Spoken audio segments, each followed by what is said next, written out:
In 1990, I was drunk out my head one Sunday afternoon, drove straight across an A road doing 80 miles an hour, clipped a lamppost, landed in someone's front room, August 16th, 1996. The booze and the football had stopped working, and I was left with me, that scared, frightened little boy, and I didn't know how to live. I just had a shift, I had a surrender moment. I just kind of went, I'm done. Today's guest is an absolute legend. I unfortunately know nothing about football, but I still know who this man is. Okay. Tony Adams, thank you so much for coming on. 30 years sober. Come on. I mean, 30 Well, 16th years. of August, mate. 16th of August will be 30 years. I think I've been doing it for a few days now, so I think I might get there. Yeah. I think I know how to do this stuff, so yeah. Exactly. I'm fairly confident. You'll reach it. I'm going to reach 30, yeah. I first met you, the only time I met you, which was at the Forward Trust event that I went to. And I mean, I've been hearing about the Forward Trust for quite a while and kind of like meeting people from it and kind of wanting to get involved. And I went to this event and it was just a glorious thing. I go to certain things in recovery and they're sometimes a bit like, come on, let's bring the message that recovery is awesome. And that's what I got loud and clear from this event. And a lot of that was from the message that you gave that night. Well, thank you, and I'm very happy. It saved my life, so why wouldn't I be so proud to be in recovery, you know? Yeah. And I'm glad that you got that feeling. Yeah. I got involved with the Forward Trust many, many years ago now. I went into Chelmsford Prison in 1919 because of my alcoholic behaviour. Yeah. And I drank too much for too long, too often, and got to. But I went in 1990. I was 4.5 times over the legal limit. I got in my car, drunk out my head one Sunday afternoon. Drove straight across an A road doing 80 miles an hour, 85 or whatever. I'm not exaggerating. Straight across, clipped a lamppost, landed in someone's front room. God knows how I survived that, to this day. I never used to put my seatbelt on, weirdly. And I passed my test in 83, and in 7 years without wearing a seatbelt, I put my seatbelt on that day. And It saved my life. It saved my life. So I knew I wasn't ready. But I went into prison and there was no programs, there was no recovery in sight. There was a guy in prison, me, really affected by alcohol and addiction. And I'm sitting in prison and everyone just I was a pretty good footballer. I know you said nothing about football. I could do that. That was pretty easy for me. And it was my first drug, to be honest with you. Yeah. I loved everything about football. It changed the way that I felt. Very similar to booze and drugs did down the road. It made me feel good. It made me feel great. And football did that for me. And then the booze, and it, as you know, it worked until it stopped working. But there was nothing in Chelmsford Prison. And I came out of Chelmsford Prison, went straight back into work, straight into doing my job, and nothing was said. Nothing came out. They were in denial. Yeah, I didn't know. I was in denial. So I've got a bit of compassion about the people around me, my employees and stuff, because they could have stop doing that. Stop drinking. Stop that bad behaviour. Stop doing that. Yeah. But they didn't know, so how did I? But I had 6 years then of madness before I finally threw in the towel, and I was at 29 years of age and I didn't want to be on the planet anymore. And it was just too painful. The booze and the football had stopped working and I was left with me, that scared, frightened little boy. I was 29 and I didn't know how to live. We talk about in the rooms the jumping off point, and I just I started to cry, and I was 29 and I just had a shift. I had a shift. I had a surrender moment. I just kind of went, I'm done. And that was in 96? That was in August the 16th, 1996. So 30 years later, we're talking here about a moment that changed my life. And this is why I've just done another book, my third and final book. This is it. My third and final book. So, I'm not that much of a football noob to know that 1996 was a big year, in football. And obviously you were, it's so weird to think that someone who is so integral into such a massive moment in the UK, like a massive moment for England, right? And you are doing your best to stay sober, white knuckling as you call it. And so your teammates are going out and getting fucking smashed, which is your favourite hobby in the world, and you're not doing that. Was that difficult for you to witness? Because it was knew that- unavoidable. It was in the papers every day. For sure. I actually, practically, I locked myself in the 15th floor and just watched some crappy TV and I knocked them all up on the next day. Come on, let's go training, because I was kind of safe on the pitch. Yeah. And they were, oh, God, wait. So, the normal ones. Yeah. I remember knocking Teddy Sheringham up, and he's like, so, we've had a night out. We don't need to, I said, come on, we're going to train. Yeah. But I was, I was white knuckling it. I had the mask of England captain. I used the one when we win it. Then I'll go out on the piss with you. But I'm not, I'm not here. And there was a part of me that was sad, and I thought, I've got to go out. You know what I mean? I've got to go out with them, because I'm the England captain, you know what I mean? Yeah. I've got, year before, I was in that dentist chair, when the Arsenal tour in 95, I was in blackouts, and stuff that I got up to was, Ray Parlour's gone to prison. It was chaos and carnage, and then fast forward that a year afterwards, and I know I've got a problem there. Yeah. I've got a problem there, and I'm white knuckling it, and they're all in the dentist chair, and they've come up, and I'm just like, keep myself, literally clinging on, no program. It's absolutely painful, really painful stuff. Yeah. So the tournament worked for a while, but I've got to fast forward that, because I got the message, and thankfully I got into the rooms, and the rest is history. But 20 years, so 10 years ago now, I was working in China, and I flew to Hong Kong, and I went to an AA meeting in Hong Kong, 20 years clean and sober. Wow. After the 96, like I say, and being there, white knuckling it, and the year before in active addiction, acting out. I'd actually gone back there 20 years. And the miracles, it's a bit spooky. Is it odd or is it God? Don't know. But there was, I said about my dad saying that you're a drunk, and all the builders and all the things are starting to talk about you at the end of my drinking. It was like my dad came into the kitchen and said, oh, son, you're a drunk. This guy. It was on the top of the cliff, and you walk down into the town in Hong Kong. And I came out of the meeting, and there was a newcomer in the room, and he was about 3-4 weeks into recovery, and we walked down the town together. And he said, "Do you know what? I used to know your dad." He said, "I was one of those builders that was complaining about you and your behaviour back in the day." And I went, Oh, mate, fucking got me. Holy shit. I said, "Oh, okay. I wasn't particularly acting quite well. You're an absolute arse." Yeah. He said, "Yeah, no, you're a joke, mate. But it sowed a seed in me, and what do you know? I'm giving it a go 3 weeks into the program." Oh, mate, what a fucking beautiful thing, man.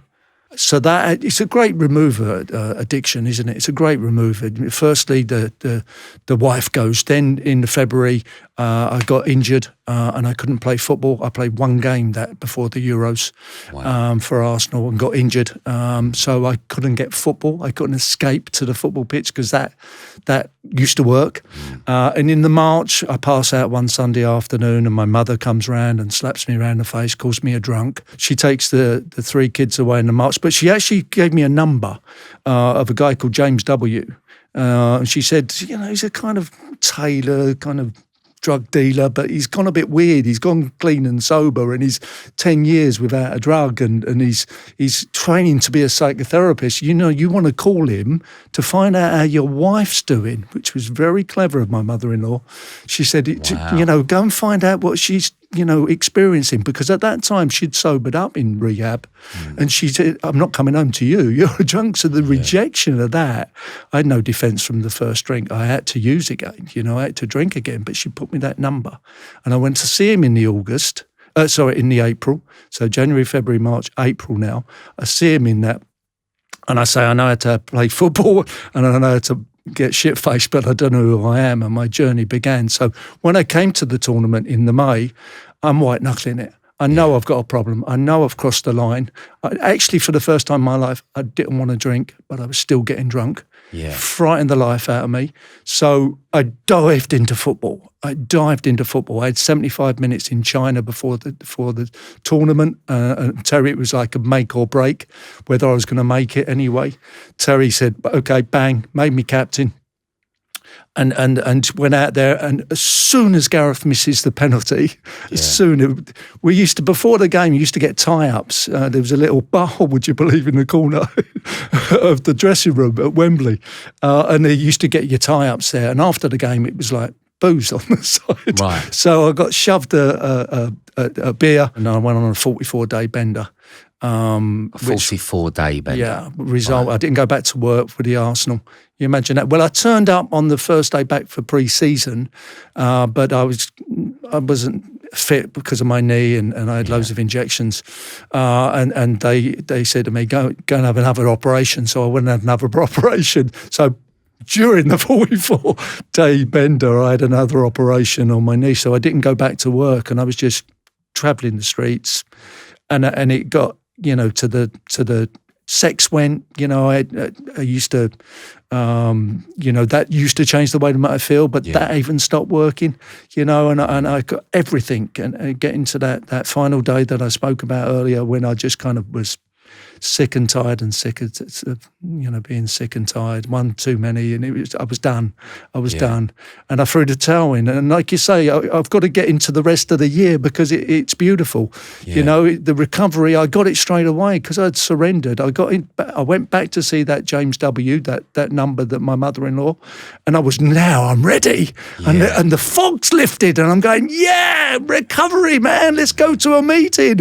And these guys came up to me in my first meeting, and they went, what you used to do, Tony, is win or lose, hit the booze. That's what and we've got these steps here. And I'm like, oh, for frick's sake, what have I got? What have I joined here? You know what I mean? Yeah, does it mean I've got to do this? But I was that broken. I was that ready. I would have done anything. Yeah. And I met some real winners. I instantly got some great people around me. Went to the coffee bars afterwards, learnt about recovery, learnt about the steps, got a sponsor, started working the program, and it set me free. I got outed with the press 6 weeks into my recovery. They put me up at the front of the newspapers where, Tony Adams is an alcoholic. So I lost all my anonymity from the strike, but he did me a favour. How long into recovery was 6 that? weeks I was.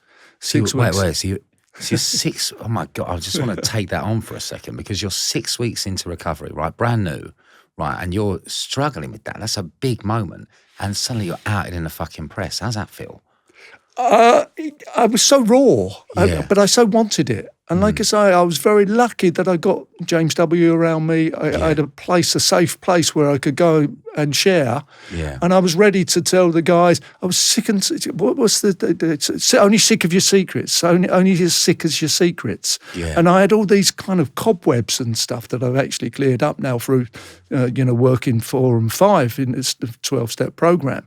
So all those kind of skeletons and stuff, I just went, okay, you've outed me, there you go, that's what I've done. But I had straight from the start, I was in the recovery. I was in the programs, I was going to meetings, I had a winners around me, and I was going, first 90 days is so important in recovery for me. I just needed to submerge myself in a different way of life, and I did that, and I went meeting after meeting after meeting. I was in London, so there's so many meetings, and I just kept on going, and went to the coffee shops afterwards. Explain that God stuff to me. What is that about, What's that? But primarily, I wanted it. I wanted to be clean and sober more than I wanted to be shit-faced. Yeah. What was it that grabbed you about that made you go, I want this? Right back at the April when I saw James W, and he had serenity, he had peace, he had self-respect. I'd lost all mine. I'd lost my dignity. I lost everything. You know what I mean? It's not pretty, this illness. It really isn't. Yeah. But he was a shining star. You know, he looked like he had peace of mind. I don't know. I can verbalise it now. At the time, it was just like, wow. You're telling me you used to drink and drug. Yeah. You're looking awesome, pal. You know what I mean? It was such an attraction. He carried the message. Yeah. He carried the message to me. And it step by step, I got to know me, warts and all. I lived on my own for the first 6 years of recovery. And Wow. and I just went to meetings and I just kind of went, okay, let's find out who Tony is. I'm cheering up already. It's 30 years ago. It's that powerful, isn't it? I don't know about your recovery and stuff, but you go back to that day and them times, it's like, wow, he still's got a really deep tentacle of the past, I suppose. I think there's something that happens, right? There's something about, I spent so much of my life hating myself. So much of my life hating and not really finding anything that I liked. And I was a fucking nightmare. And suddenly I found something that was, I don't hate that as much as I did. And they started to change. And it was a beautiful experience. And that's what I had, is I was like, I don't hate myself as much today. And that's from the message that I was given by other people. Yeah. It was a beautiful thing. I did. I used party trick with smashing beer and glasses on my head, you know what I mean? It's like form of self-harm, I suppose, because I didn't. I thought I still got a big nose. I thought I had a big nose, I got big ears, awkward, couldn't talk at school, panic attacks at school, that kind of stuff, all that about, laughed at. But I had this mask of being a footballer. I'll fake this. You said fake it to make me, I'll do this and I'll be Tony the footballer. And I didn't know who I was, you know. And gradually, step by step, a lot of therapy. I've been able to get to know me, warts and all, and starting to love yourself, not in an icky way, but in a kind of, actually, I'm all right. I'm all right. I'm comfortable in my own skin, And what I did, and I felt that I had, no, I didn't feel like I had to. I just kind of, it happened to me. I got back into my industry.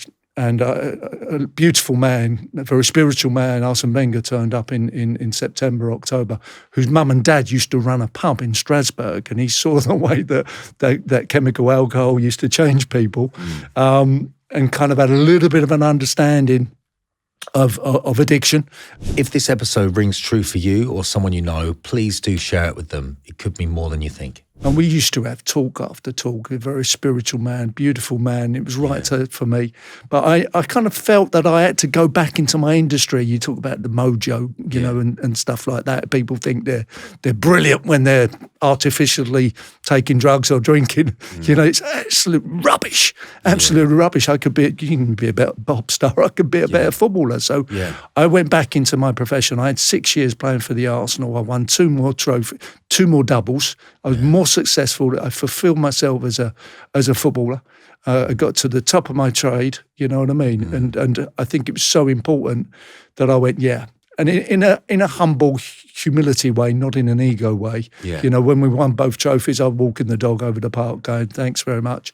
Very different from the trophies that I used to win when I was smashed out of my head, you know what I mean? Because how'd you celebrate I'll that? never get that one. I'll never get that one. I can understand people drinking on when you're sad and miserable and lonely, but when you've done something so well and you've gone and you've lifted the trophy and you're 18 months into recovery, I smash a goal in against Everton to win the double for the Arsenal, and you kind of lift the trophy and you go, why would you want to suppress this feeling? This is gold. This is stuff. I love this stuff. I want it to last forever, and I've got that from the rooms of addiction rooms. So it changed my life, and the book, I felt it just needed to reflect on that. Of that year that changed my life. It took me a while, right, because I went into meetings in the wrong way. I went into looking at differences every time, and I hated it. I didn't want to be there, and like we talked about this with another guest, like sometimes people can go in and go, oh my God, this is everything, right, straight away. Sometimes it's a slow build. It's like they say these things keep coming back, right, for a reason. And for me, I needed that message because I needed to keep coming back to hear the message eventually rather than look at the differences. Once I started looking at similarities, everything kind of changed for me. I was like, oh, I see there's a similarity in everyone's story here, which is addiction, and it's a powerful story. When you look back at like your kind of drinking career, alongside your football career, like when did it start? Were you drinking before you were a big footballer? Well, have you been a big footballer since what age? What age were you when you started playing professionally? 17. Oh, fucking hell. Right. Shit. Right, okay, stupid question. Pretty much. So it went hand in hand? Yeah, I got injured. I got Right. injured when I was 17, actually. Right. I made my debut for Arsenal, but I got injured and I couldn't get football, so I couldn't get the release from me. Yeah. Because I knew very quickly the alcohol, the drug was the symptom, and it's all about the illness. The illness is inside of me, and it is about all my thoughts and feelings. What do you know? So, how do you get from lager shandy? I was doing a bit with my son, actually. He's doing a dissertation in gambling addiction, and I was talking about gateway drugs. And I said, to be honest with you, shandy, I went to shandy, lager top, to lagers. Why would you persevere if you don't like it? I never liked the substance. I loved the effect. Never liked the taste. To 12 years so later, 12. Yeah, that's so crazy, isn't it? Because you're an alcoholic, right? And you didn't like the taste of alcohol. That just shows how the madness of this fucking disease. It's like you didn't like the taste, but you're going to go exactly. on. If I took drunk brandy, I used to be sick with it, so I used to put it in the Guinness to keep it down. My last drink, August 16th, 1996, was pint of Guinness with the brandy in it. And a lot of tears. Like alcohol, you kept drinking for 12 more years. I'm working at it. Yeah, exactly. I wanted to be the I'm best. going to give this a go. I can complete this game. If I can just not wee myself after every binge, just that would have been finale. I've not wet myself for 30 years now. Hey, congratulations. There we go. Amazing. Boom. Come on, winning. Life with my family, work and everything else can get a bit chaotic, but staying on top of my health is one thing I know that I can control.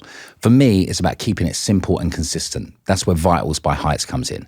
When I look at my diary, it's packed, right? With kids, the podcast, shows, everything else, it's easy to let my health slip down the priority list. But I've learned that staying consistent with the basics, like my daily health routine, keeps me going through the chaos. 2 small capsules each morning give me everything I need to stay energized, focused, and on top of my game. No complicated routines, no hassle. I need simplicity. And Vitals takes the guesswork out of maintaining my energy and performance. Whether heading for a full day's worth of On The Mend records or chasing after the kids, I know I've got the right fuel to keep up. If you want to make health simple and consistent like I have, click the link in our description and use code OTM20 to get 20% off your first month. I see footballers now, I see this kind of going on. You hear a lot about gambling still, but alcohol doesn't seem to be that much talked about. But back in the day, it was a big thing. It was still very much part and parcel of being a footballer, right? There was the game and then people would drink. It was definitely a culture of that, and there was a lot of heavy drinkers. There wasn't many that crossed the line, I suppose. Same it is today. And they have swapped their drug of choice. There is, as you said, a lot of gambling addiction, especially within professional sport. The tests that go on, the level of alcohol that I was consuming, there's no way I could get on a football pitch. I played kind of drunk 3 times, and it's not, it was like I'd had a drink the night before, and you wake up and it's match day, and you're like, oh, Jesus, if I try and sober up now, I'm going to be worse. So I have a couple to top myself up to go and play the game. So twice I got pulled off at Swindon and Everton, and the manager thanked me for trying, for giving it a go, because I made out I wasn't very well. Right. I wasn't very well. For 20 minutes into the game, he went, "Oh, Tom, come on off." And then how confusing this is. Sheffield United, we play Sheffield United, and I got man of the match. Right. I don't know what that's about. It's either, and I'm sitting with a stainless steel. Sheffield is famous for and you got a knife and fork set, and I'm sitting there on the coach after the match, having the experience of having a drink the night before and topping up the next morning, and then getting man of the match. It's so confusing. Yeah. And Noel does great things with that. It kind of goes, you're not that bad.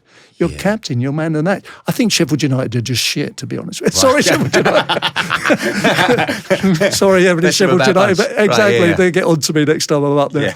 Yeah. But it just shows you how subtle and insidious and cunning this illness is. It can kind of go, well, you're not that bad. Not that bad. Yeah. And you said about keep coming back, and I'm glad. I've had a very different journey. I got in and got stuck in, and I often say, I don't say keep coming back. I say just stay, Matt. Yeah. And if I think someone had got hold of you at that point, and I'm very different from Coda and things like that, where they tell you not to go near them, let them have their own growth. I'm like, come on, Matt, let's go for a coffee.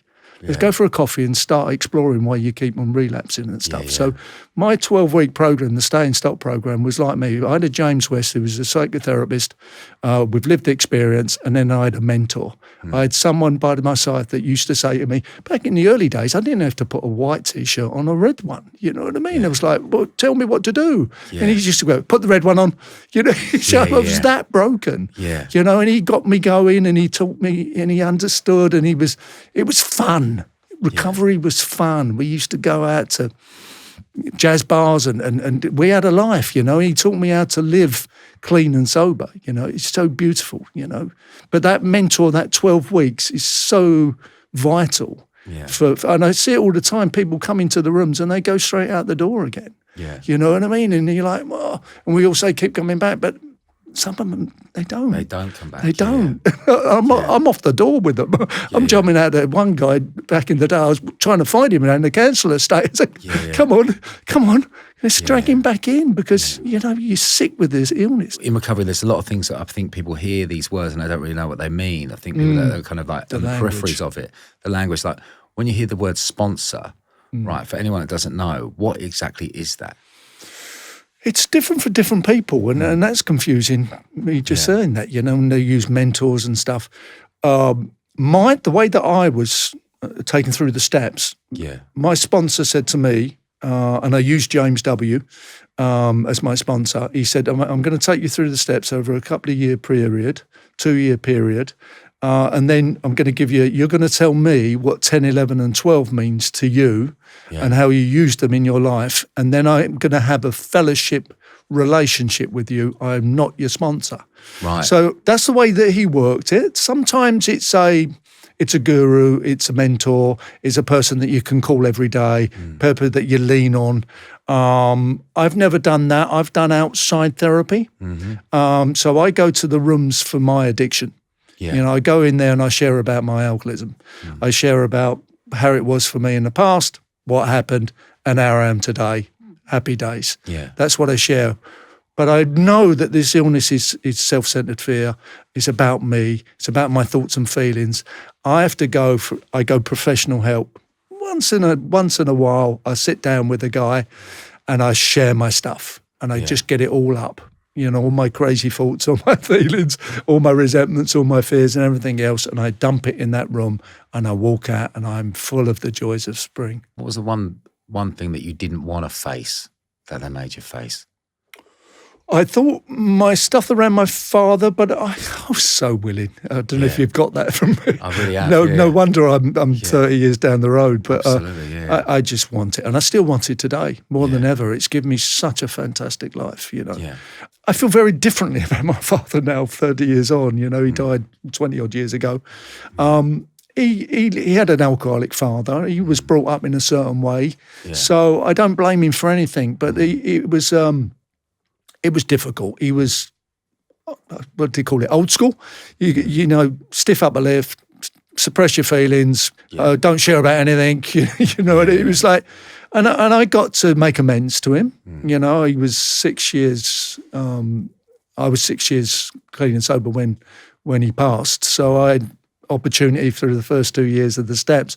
Part of the steps 8 and 9, he's making amends. So I took my parents out. And there's a guy, and it's quite nice that my dad came round my kitchen, and I didn't know that I was an addict. I didn't know anything about this illness. And he said to me, "Son, you're a drunk." And he was a roofer by trade and asphalter and working class guy. He said, "All the builders are talking about you. You're an embarrassment. You're an embarrassment. Your behaviour, you're drinking. You're a drunk, son." And then fast forward that 6 years into recovery now, and I'm making amends and I'm saying sorry, you know, for my behaviour. And he went to me, "I'm not having it, Tone. You're not an alcoholic." So there's a guy that doesn't understand either, you know. So I've got compassion for that. I was brought up in that environment where I couldn't talk about my panic attacks. I couldn't about the shame and the guilt and all that kind of stuff through the behaviour, all my stuff as a kid. But I managed to make amends and I managed to hug him on his deathbed. And I told him that I loved him.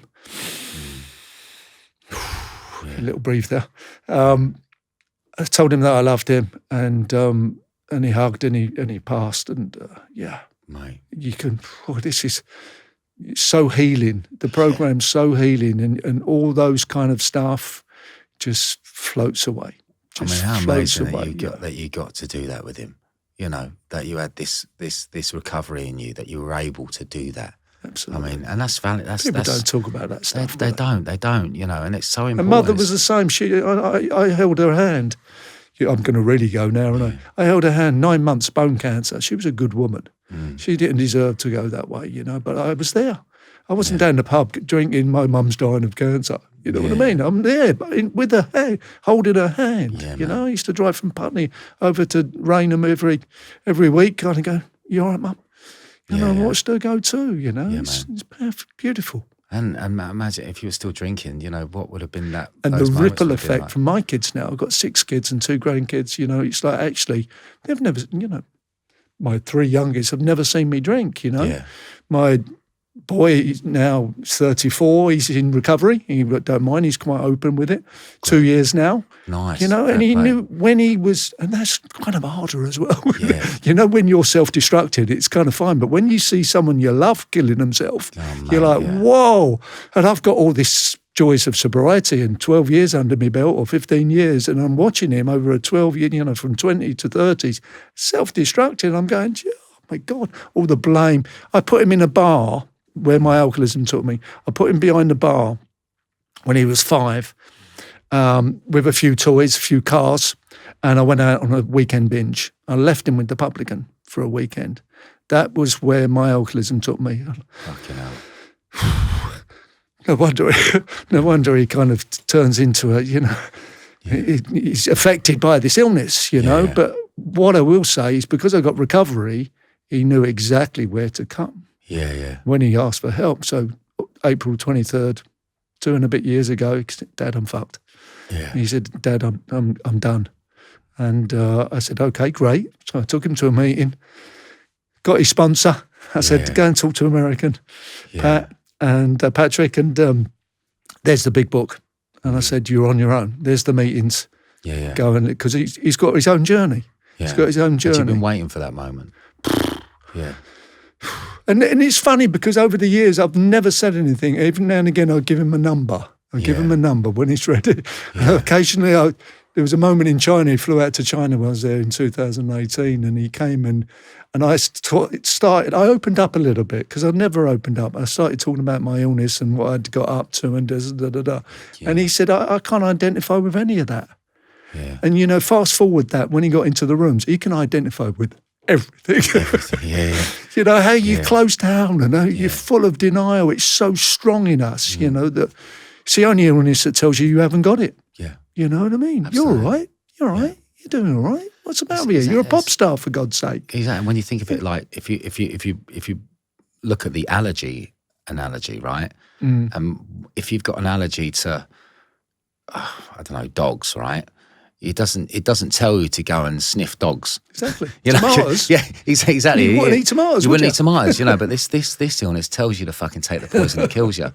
Madness. Yeah. This time the tomato will taste really nice. Exactly. What you did is you didn't put salt in the last tomato. What you need to do is put it in a shot glass and put some salt around the rim. It'll be fine this time. Bonkers. You know, absolutely fucking batshit. Yeah. I'm fascinated by James W., you know, and what he did. What a great man. What he did for you. You know, I find this so... And he was clinical director. I made him clinical director of Sporting Chance.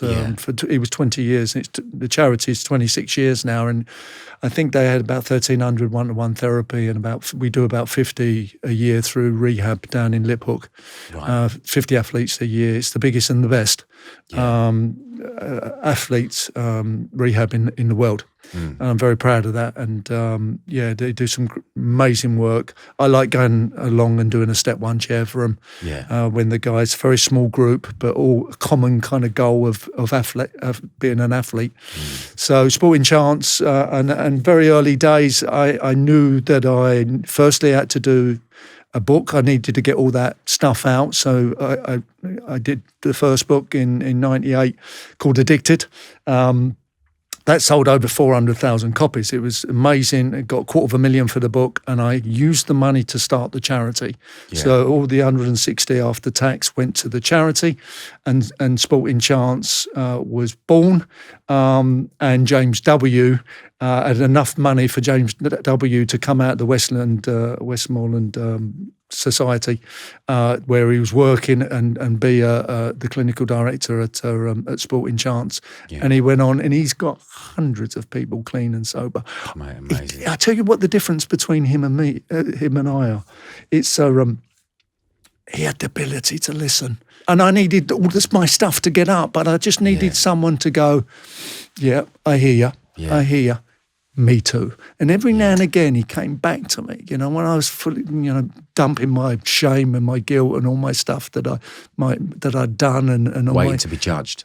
Yeah, and he just went, and he came back with me with a even worse thing that he'd done, because he had lived experience, and he was a bit further down the road to me in recovery, and he died 40 years clean and sober, the guy, and he kind of went, and in a Me Too kind of way, it's like, I've done it, But he was all about the solution. He said, okay, so you recognise it, we've uncover, discover, and then discard, through 4 and 5. And it is so important that we let this go, let go of this stuff, let it go once you've kind of and I'm all about that today. I'm all about the signposting and getting the appropriate help for people. And, it's kind of essential that you get the right solution for the appropriate problem, you know? And I speak to a lot of men, right, who kind of like, the idea of speaking to another man about this stuff couldn't be any more alien to them. I mean, was it hard for you to open up to someone, especially as a man, like to another man, and tell them how broken you were? I didn't have no ability to talk to anybody about any thoughts and feelings because I didn't recognise them. I was closed and unaware and unconscious of all the stuff. But when I come to, then I was willing to talk to anybody that would listen. And luckily, I got people around me, and I'm a great believer in this. My mum always used to say, "Show me your friends, and I'll show you you."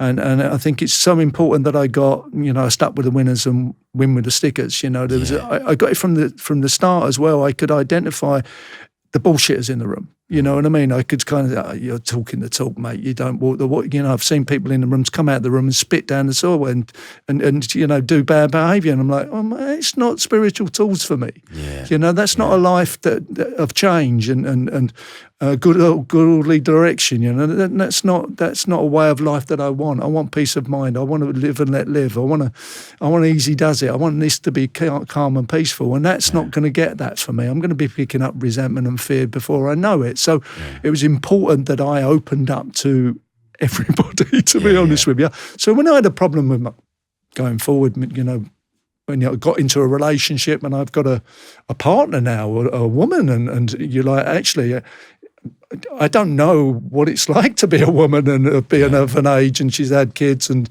I'm like, I need to go and seek out someone in the rooms that's a woman and kind of ask them their advice around, what's she thinking? What am I thinking? What's my behaviour here? And a good advice, it's just to get out of the way and say nothing. Just go for a coffee and keep away from her, I think was my advice at the time. But and so if it's finance, work, health, relationships, I've got winners that I can go to that I sit down with. Do you fancy a bit of lunch, mate? You fancy a coffee? And I share with other men and, as well around that stuff. If I'm talking to someone about work or stuff, I'll pick them out in the rooms, or I've got my winners and I kind of go, right, come on, let's go and have a coffee. And I've got something, should I go to China?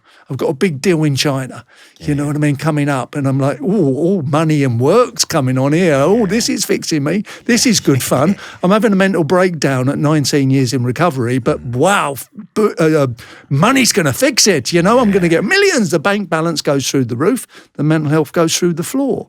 I have to talk about that stuff. I have to talk about that. And, people in the rooms will go, Tony, are you sure you want to put that in front of your recovery? Because it's been my experience. Anything I do, I lose. I might not pick up again, but my behaviour becomes so erratic. Yeah. Yeah. I mean, how amazing that we have people like that to speak to, because there's so many, because if you speak to most people about that, like, we're talking about millions, go for it. Gosh, but sometimes, you know, like, we have to think about something else, which is like more important. Like, how long, I mean, James sadly passed away, right? When did he pass away? November, was it coming up? It'd be 2 years in November. Like 2 years in November. I mean, like he got to see you, you know, like transform from the Tony that he first met. Yeah. You know, like into what you are now, which is a shining beacon of recovery, which must have been amazing. I mean, if you probably got to say everything you need to say to him, but if there was one thing, if he walked in here now, what would you say? It's weird. He was my therapist to the end, you know, my guru to the end. And when he was in Clapham, and I went to see him at the end of these days, he was still thinking, you know, he fell asleep when I was still talking. You know, I'm chatting to him about my day, and I'm doing all that. And I think he was still thinking that. And he woke up, and I went, "You weren't asleep there, James?" He said, "No, I'm doing it. I'm listening to it." So I've kind of closed that off, and he went with peace, and he had a beautiful funeral. And it was kind of weird at his funeral, because I met a part of his family that, you know, when you're in that kind of relationship, it was all about me. Yeah. I know my favourite subject. Yeah. But it was all about me and working on me. I hardly knew anything about him, you know. Yeah. I invited him to my wedding, and he was so awkward, and he didn't want to come, you know what I mean? It's like, he's so kind of, I'm not your friend, I'm not your mate. Yeah. You know what I mean? We've got a working relationship here. Yeah. You know, it's very professional. Yeah. At the same time of so tender and loving and kind. Yeah. You know, it's so beautiful, you know, when you got that kind of interaction with someone. I knew he had me back. Yeah. You know, it was a complete safe environment that I could just absolutely share anything. Yeah. And he always said, if you're going to share it here, because then you won't act on it. He said, you got thoughts and feelings, and we all have. He said, dump them here. Yeah. Because they're going to go nowhere. Yeah. You know. Yeah, great. Yeah. Be honest. When did you last properly check in with your health? A lot of us walk around assuming we're fine, right? Without really knowing. And that uncertainty usually builds up in the background until a problem shows up. But on this show, we talk a lot about honesty and really facing what's going on, even when that's uncomfortable. And I think health can be the same. That's why I recently used Randox Health and their Everyman Health Assessment. It's designed to take all the guesswork out of your health, giving you clear insight into what's really going on inside your body. It looks at up to 150 different biomarkers. That's things like nutrition, hormones, heart, liver, and prostate health. They also offer a follow-up check 6 months later, so you can track your results over time. There's no GP referrals needed, no long wait for appointments, just answers fast. You simply sign up online, visit one of their local clinics in the UK and Ireland, and your results come through to the Randox Health app within 2 hours of your sample reaching the lab. They also offer an Every Woman Health Assessment, so it can benefit all of us. If you want to stop the guessing and start taking control of your health, visit randoxhealth.com and save 20% on all health checks with the code OTM20. When you look at the stuff that you've built with Sporting Chance and everything that you've kind of had your hand in, right? When you think back to when you were, you know, a young footballer, do you think that clubs had any support systems back there to deal with players or to help players? It was a very different playing field. Yeah. It's funny how my language is around football, and I like it.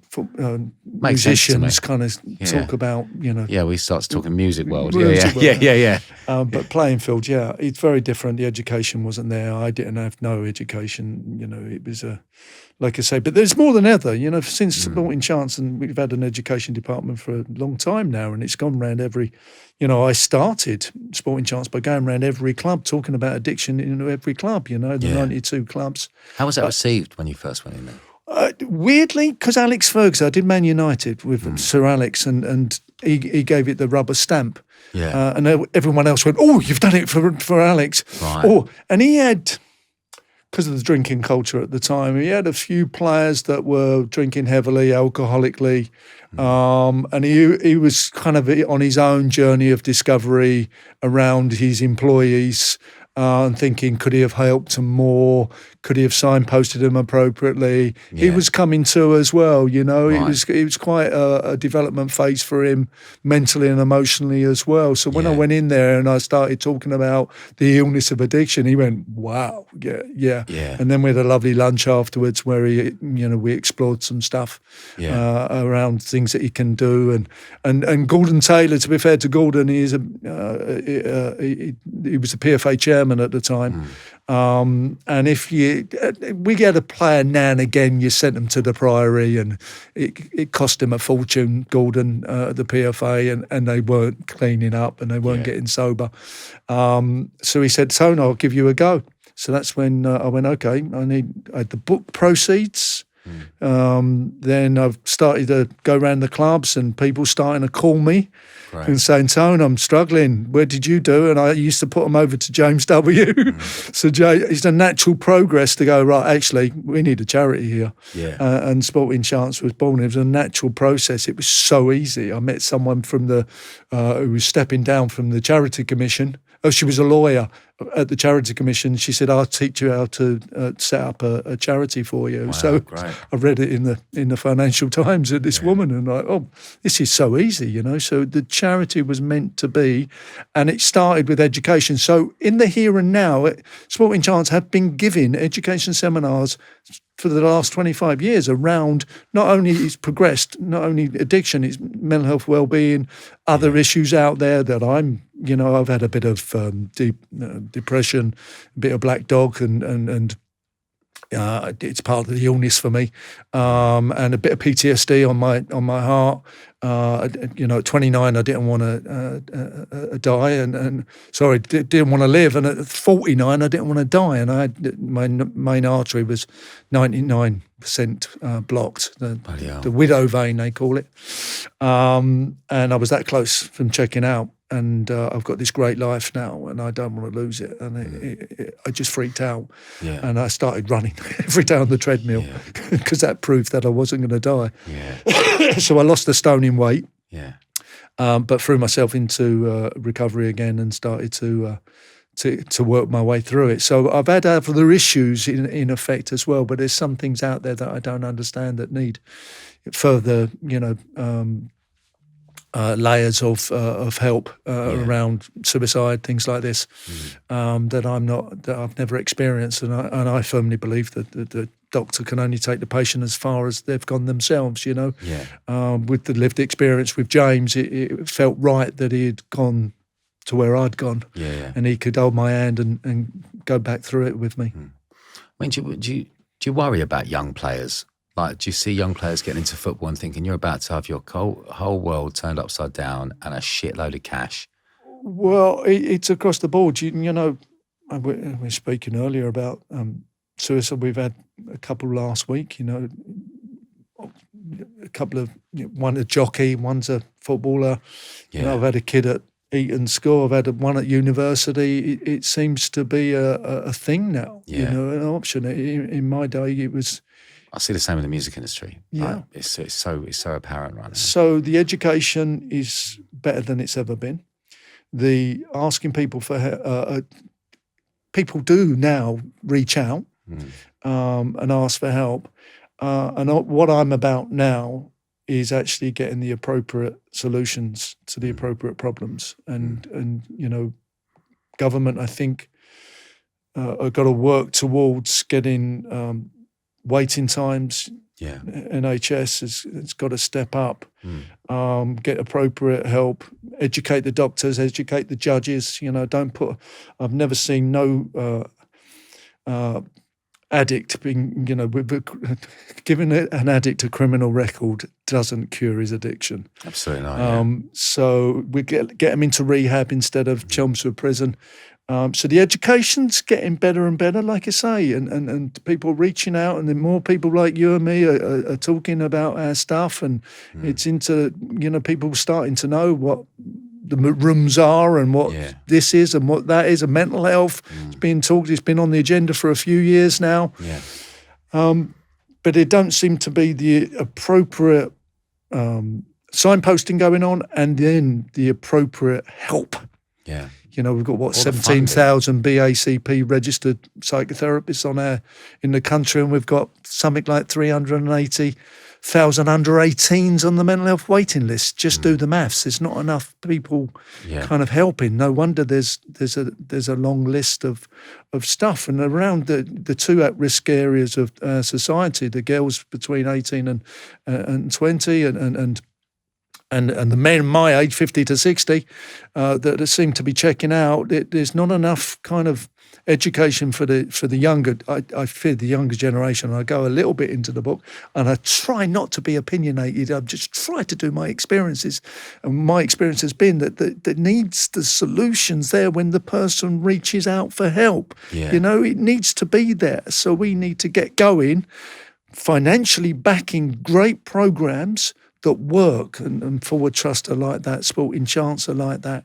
I'm setting up it's with the Charity Commission, which is Six Addiction, that puts addicts through the 12-week program that I was alluding to earlier. Yeah. What's involved in the 12-week program?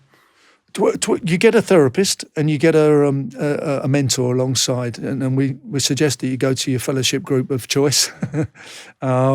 And if you work towards 90 meetings in 90 days, it was just the perfect foundation for me. Yeah. And when people reach out, we do a good, thorough safeguarding assessment at the start with the doctor and nurse, but they don't get involved in the mentoring because it's about lived experience, and it's about keeping the mentors safe and the psychotherapist safe at the same time as the person.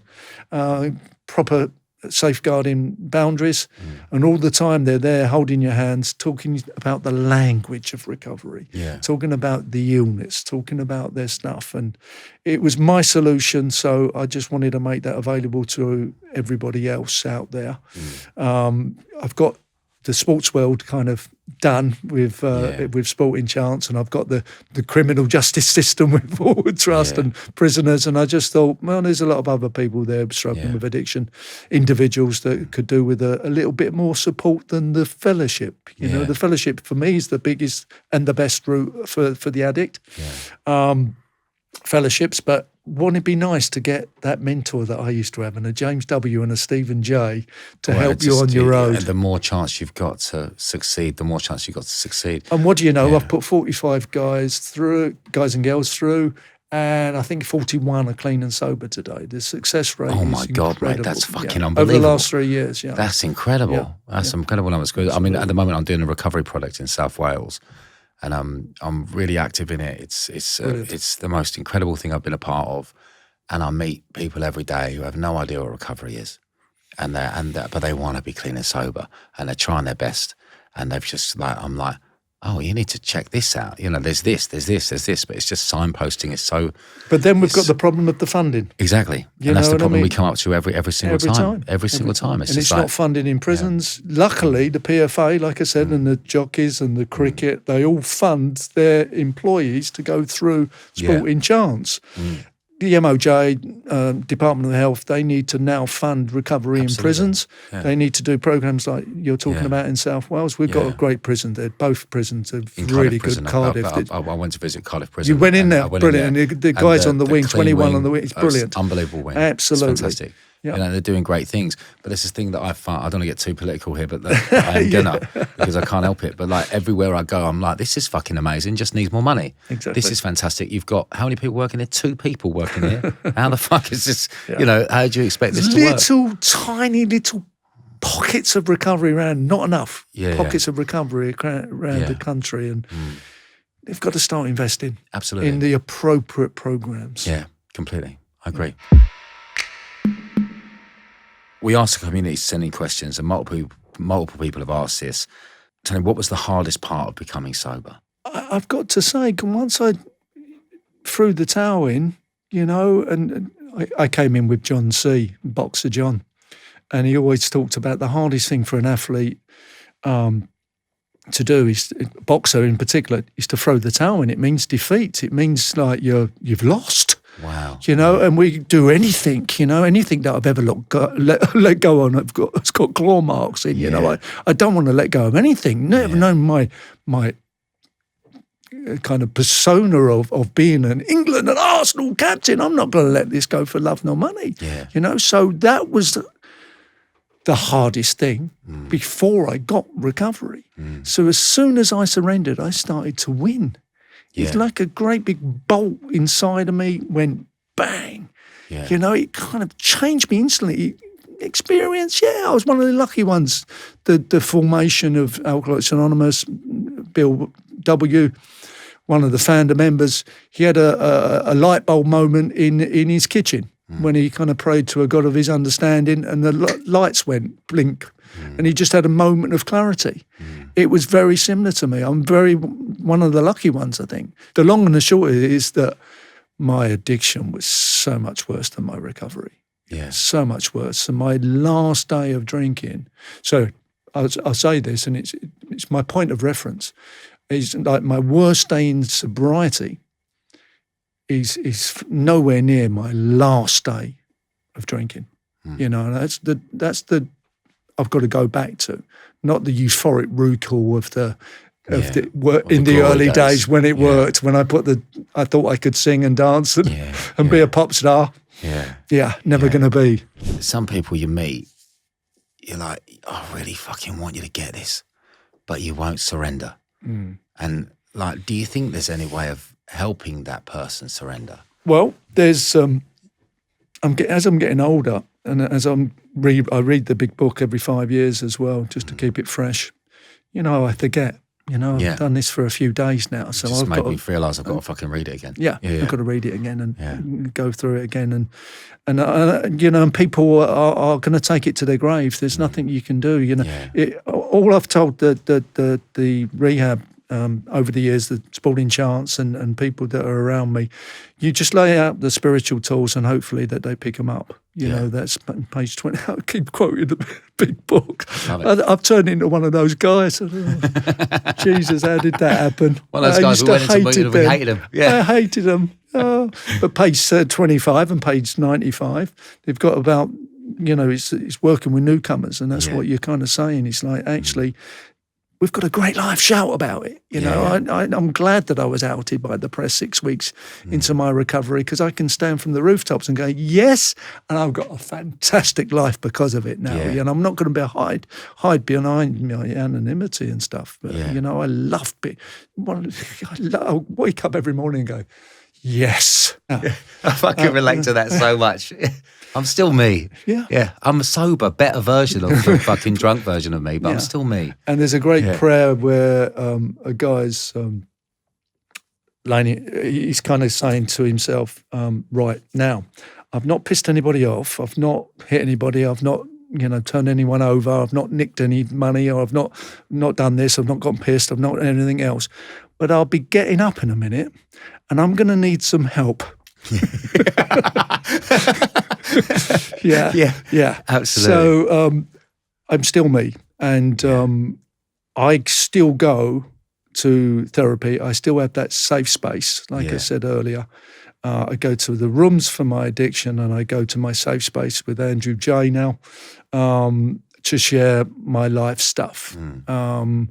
And that's when you're in relationships, and to answer Holly's question, I think as you get in recovery, it's the big four for me. You know, you've got work, finance, which kind of tie in health and relationships. I had a couple of stents put in a few years ago. If you've got one of those going on in your life, that I usually up my meetings and I up my therapy, and I kind of share about it a bit more. I've got a bit more to say on the stuff, and I get clarity, and I get perspective, and I get humble.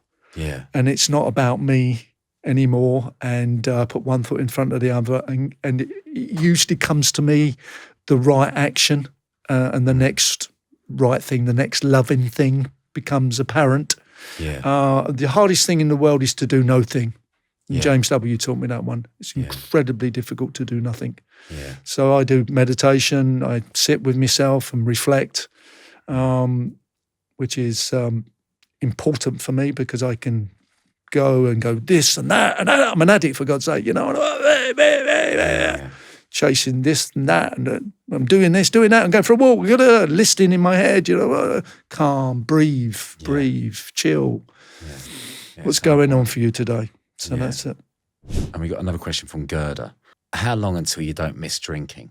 One I've got to think about is that Gerda, she's probably stopped drinking. Yeah. And I think you've got to stop, and then you've got to stay stopped. And I stay stopped through the 12 steps. And then I think I say this to a lot of people in long-term recovery as well.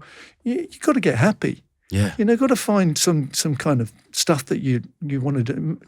We have to have a vocation, or what you know what I mean? Something to get up in the morning for. Yeah. Whatever that might look for you, it might be different from me.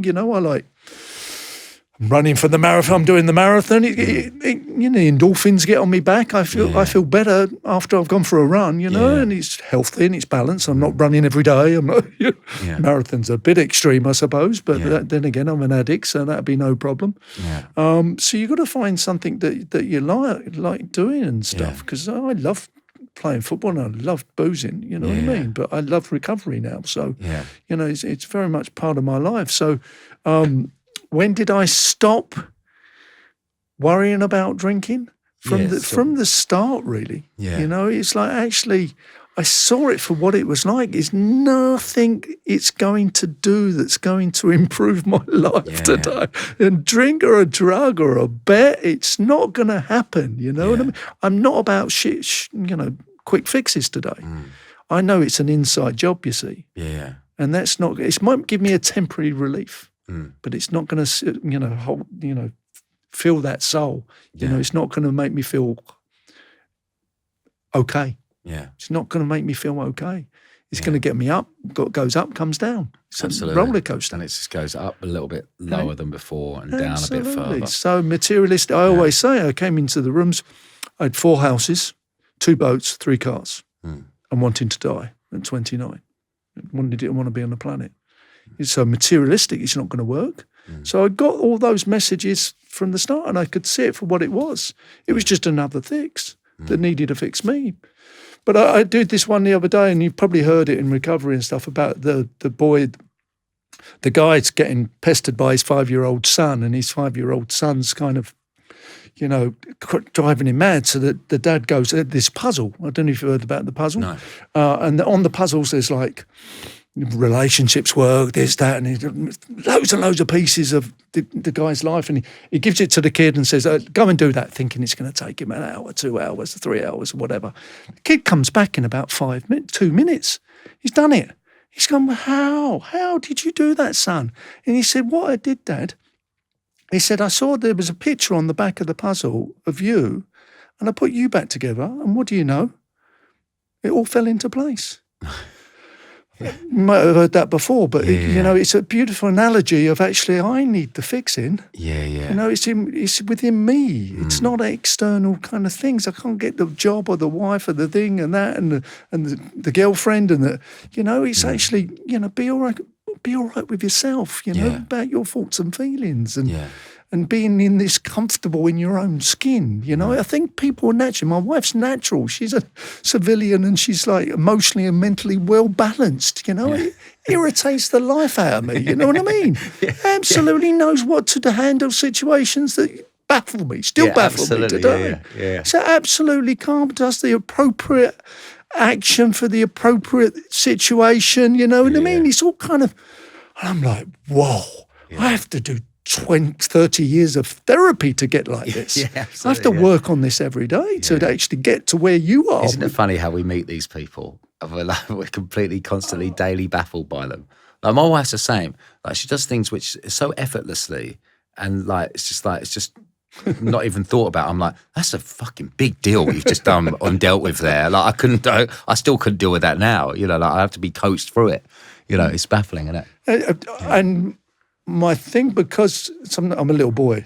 Yeah. I'm that little boy at times that having a panic attack at that school when I'm 12, and I've grown a lot over the years, but I tend to kind of ask her, because she's so well, you kind of lean on them a bit too much. So I've got to say, no, actually, I've got to figure this one out for myself and Yeah. see if I can do it. Yeah, see how I can handle this. Try and put my big boy pants on for this one, just rather do than this. leaning on it. You can do it. You sort Yeah. this out. Yeah, when absolutely. I've got the 3 kids and they're like, let's sort it out, darling. She said, no, your turn. This is not a question, but we've had a video here from David Dean. Congratulations, Tony, on your new book, and I know it will be a tremendous success. 30 years of sobriety is a tremendous milestone, and it is due to your strength of character, your resilience, your courage, your honesty. You are such a role model for others. Well done. That's sweet, man. That's nice. I've always liked David.